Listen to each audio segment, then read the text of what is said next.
Hi, my name is Anthony from Gordon Multimedia, and today we're going to go over the media library. This is part 4 of our WordPress 101 series.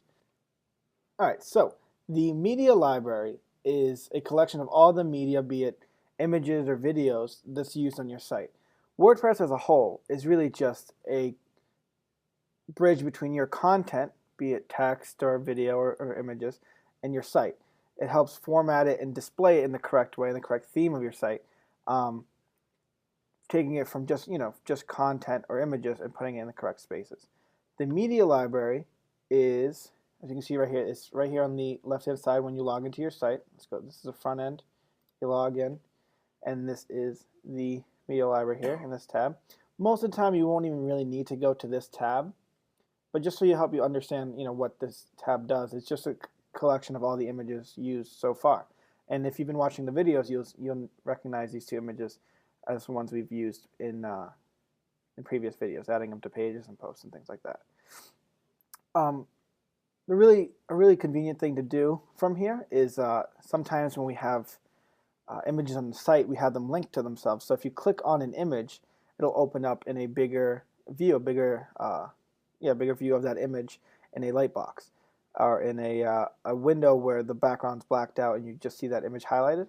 On the bottom of those images, there is a title, and sometimes those titles can be, some random text like wall or logo, which really doesn't really describe what the image is. So it's a good idea to change that and to make it be something that really describes the image and looks a little bit more professional than just the word wall or logo or something you would name it to be convenient for yourself.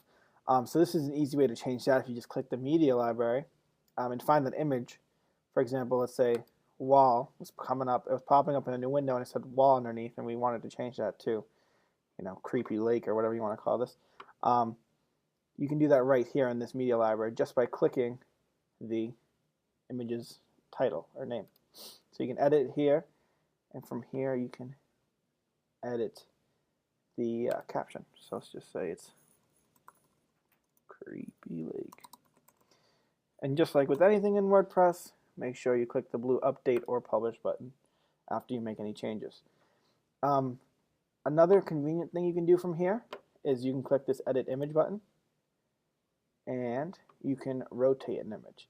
Sometimes when you take pictures with your iPhone or mobile devices, it'll put a orientation on it that's not correct, like it'll be upside down or sideways, and you may be already have uploaded it to the site and notice that it's the wrong orientation. Instead of having to open it up on a computer and edit it and save it and re-upload it, you can just go to the media library, find the image, edit the image, and you'll be brought to this window where you can use these buttons to rotate it around. And let's say for some reason we want it to be like that, we can click save and then just click update and it'll save it. So we're going to go back to the media library. Okay. In the media library you can sort the images similar to pages and posts by the file name, who uploaded them, or the date. So to help you search through that, and there's also the search bar here. More than likely, you're really not going to deal with this. You're going to deal with adding images to pages or posts. So let's go over that. Now, when you have a page, let's just make a quick test one. Publish that. If you click Add Media, it's going to bring up a pop-up. And this is what you're probably going to work in more than anything else. This media pop-up has a few things here on the side, a few different options here. But let's focus on these two options. There's Upload Files in Media Library. Media Library, like that sidebar option, is a collection of all the media used so far. So let's say you want to use an image again, like our upside down lake image here. We can insert it into page right there without having to re-upload it or find it any other way. It's right here. Really nice and convenient for us. Let's say you want to upload a file. Pretty straightforward. Upload files here, and you can select a file to upload. And we did this before in a previous video, but you just pick an image, another nice wallpaper, and it'll upload it. And you can click Insert into Page. As you can see, you can actually select multiple images. If you hold the Shift button on your keyboard, you can select multiple images and insert into page. As you can see, our image show up, our caption for the creepy lake shows up right there. So we have our images uploaded here. Um, Sometimes when you have a lot of items in your media library, it can get a little bit confusing to see, what have I just uploaded to this page or this post. You can click this drop down and see there's a option here, uploaded to this page. And this will show you the images that are really associated with the page. So it kind of cleans it up for you. And there's different sorting options by images, audio, or video there to help you kind of see what's going on. And we're just going to select this, insert into page, and it's right there. I mentioned before that there's also a featured image. This is different from a featured image. This is inserted directly into the content. So you have text. Let's see if I can copy some more text over here. If you have text and you have the image, this image isn't necessarily the featured image or the image that represents the blog post or page as a whole.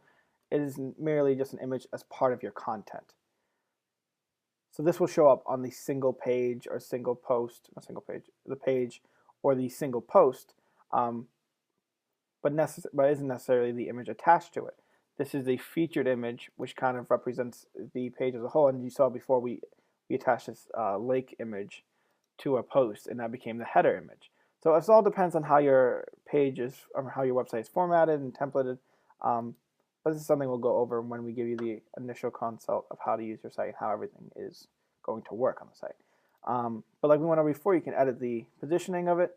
And now that we have some text, you can see how it just pushes up against it. You can even move it down and stuff like that. And then click Update. And there you go.